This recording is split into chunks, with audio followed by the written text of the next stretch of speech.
What are some mentalities and mindsets that need to end?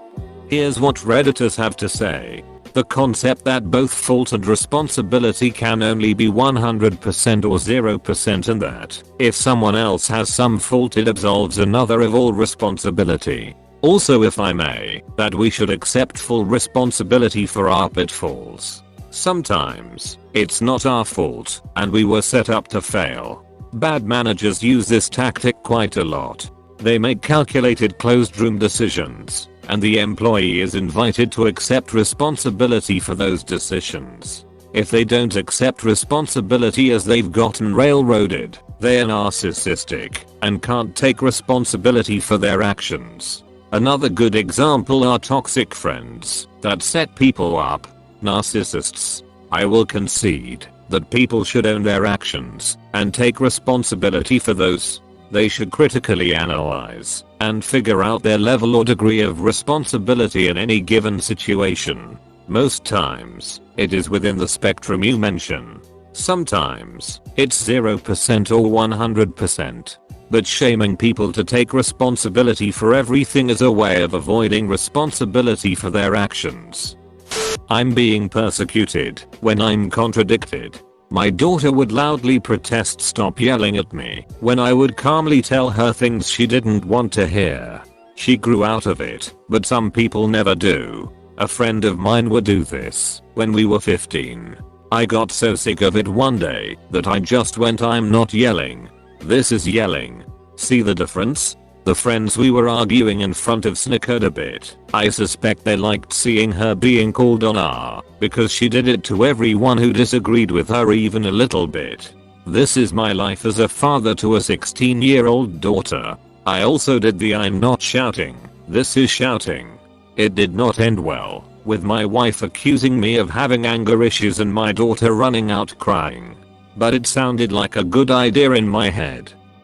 Assuming that people are not allowed to change their opinions or values over time, and judging people, famous or not, for comments made decades ago. Yes, some people have patterns of problematic comments and behavior, and should not be ignored. But it also makes sense that, for example, a politician may have learned more about abortion or healthcare, or what have you, and be able to change their stance. We are not the same people at 25 and 50. Or that if you change your opinion, based on new evidence, that you are somehow dumb, weak, or your opinion no longer matters. Perhaps the problem is admitting the information is new to you. That could make one look uneducated/naive. If something is new knowledge to me, and there are reasonable excuses as to my ignorance, it's never been difficult to admit a wrong conclusion. When there isn't a good reason, well, I guess that's when the mental gymnastics have to get us out of woods. Can't risk damaging your reputation by admitting your conclusion was based on too little evidence. The media calls it being inconsistent or flip-flopping. Most of us call it learning. This mentality of older people in industries refusing to train or teach younger people, then complaining when younger people don't know what they're doing. I deal with this constantly at work. I'm a young guy in my industry and I'm the exception to the norm. Most fire investigators are older guys. They constantly ask me why there aren't more young fire investigators, and I always tell them the same thing. Because you guys made it so difficult to get into the industry by requiring certifications that require 5 years experience to get, require to court testimonies to get, and so on, that no one can get into the industry. And then if someone does manage to break in, you guys treat them like crap, refuse to help them, and refuse to teach them what they need to know. There are a ton of critical industries in the United States that are going to have issues because the barriers to getting into the industry are so high and those already in it are so elitist that there's going to be no one who knows what they are doing left to continue the work. It's a major problem. I drove a passenger for Uber who was a real estate appraiser. She's close to retirement, as is everyone else in her office. She said they have a huge problem right now because within 5 to 10 years, most appraisers in the US will be retiring. There will be a massive shortage because, in order to become an appraiser, You have to train/apprentice under someone for 2 years. No current appraiser wants to do it because it's a money loss for them. They pay the trainee a wage, have to take more time per appraisal to explain things, etc. Nobody wants to be trained because that's 2 years of low pay before you can even start making decent money. And usually, once trainees finish their 2 years and can work on their own, they leave and either start their own business or join another office. So basically the person who trained them took a 2-year pay cut just to help someone else's business. Stop comparing traumas. It's not a competition. Learn to have empathy and take care of each other's mental health. I'd also add not to compare stresses. At work I have been stressed the hell out for many reasons, but other coworkers just shrug off my complaints with the phrases "oh you don't have kids" or "are not even in a relationship. What do you have to be stressed about?" I work part-time on weekends and have a full college schedule during the week. If I ever even hint that I'm tired, one of my coworkers is always there to say something like "you're only here 2 days a week. How could you possibly be tired?" This is a real shitty thing.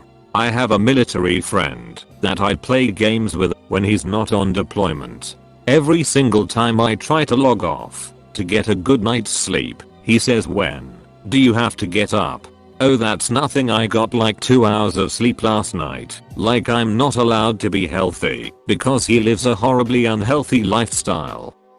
That if a person doesn't immediately text you back then they don't love you. I've seen people cry over "well I texted him after 20 minutes of him texting me and it's been 21 minutes and he hasn't texted me back yet. We are breaking up." I've even had fallouts with friends because I had to stop texting to drive or go to class. I understand it's from anxiety. I have clinical anxiety and I understand to a point. But it is extremely anxiety causing to have to monitor all your text back times and frequency so the other person doesn't throw your entire relationship away over not texting back fast enough. It's ridiculous and I'm so tired of it. Let people have a life outside of you. Their life doesn't have to be 10,000% dedicated to you for them to truly love you. Sometimes the best thing you can have in a relationship, any relationship, is a mutual respect of privacy and time. I don't understand this mentality either. I made a new friend a couple of years ago, and we were texting back and forth one afternoon. Then I went out to dinner with my husband and one of my best friends, and I didn't glance at my phone during the meal. After dinner, I saw that she'd messaged me this "you're not responding anymore, sad face." I can take a hint. It was nice talking to you though, have a nice life. I hadn't responded in maybe an hour and a half. She somehow took that to mean I was ghosting her. Instead of explaining to her that I'd just been eating dinner, though, I decided it was a red flag, that this friendship was going to be way too high maintenance. Not worth it. If I constantly have to cater to someone's insecurity that I'm not responding to a text fast enough. There is this whole work culture expectation now of always being reachable by email or text for whatever happens. A lot of places expect, and at times demand, that you be pretty much on call, even when you're not at the office anymore. I worked at an ad agency where days off sometimes didn't even feel like that because I would still be getting emails about things and was expected to be checking them. I hated it. There should be some level of balance between work and personal life, and I feel like that is fading because so many places are adapting this type of culture and mentality, especially startups. Whenever I've had an interview of decent quality, one of the last questions is if there's anything I'd like to ask them about. I've successfully taken that opportunity to mention my thoughts on this exact issue. Employment is a two-way street. If you expect me to come into work as a professional and leave my personal life at the door, then I expect a similar treatment in return. Of course, emergencies happen, and there is always an exception. But I work to live, not live to work. When people post their opinion about something on social media and then say they don't want a debate, People who disagree will be unfriended, etc. I usually save them the step and delete them, but it still freaks me out that people are that unwilling to disagree, discuss, learn, etc. What's even the point of posting your opinion on a public forum and then not engaging with it? If you don't post about a tragedy or support something on social media, you are okay with or don't support/care about said something. Absolute cancer. I don't like the long copy pastas that say a lot of edge stuff and at the end says if you don't share this, you obviously don't care. I'll be checking to see who my real friends are and will be removing people accordingly. Good riddance. Everybody that doesn't get along with you or agree with you is toxic. People are starting to expect being around nobody but people that agree with them, like a constant feedback bubble on social media, but in real life. Back when I was still on Facebook, I used to see the same people with clockwork regularity doing the whole, well, time to cut the toxic people out of my life. And I would always think, didn't you just do that a month or so ago? And a few months before that, too. Has it never dawned on you the fact that there always seems to be an inordinate amount of toxic people around you? Have you tried some inward reflection, maybe?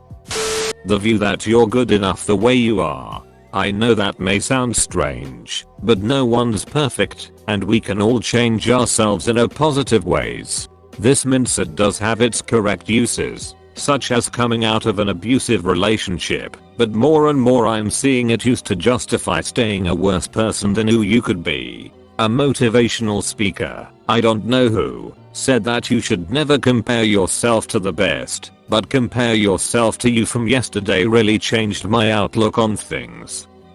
If you can't handle me at my worst, then you don't deserve me at my best. Sometimes someone's worst is an absolute deal breaker, and needing to cut ties and move on doesn't mean that that person doesn't deserve the good things that come from a better relationship. Also, you really have to have a best that is good enough to cancel out your worst for this to even be a mildly appropriate thing to expect. If you throw fits in public, but you're stunningly attractive and a genuine, giving, caring, loving, extraordinary person the rest of the time, that's the kind of person this saying was meant for. If you act like a complete douche at your worst, but your best is nothing more than standard human decency, you're asking way too much. Parents believing they know what's best for a child, just because they've been on this planet longer than you have.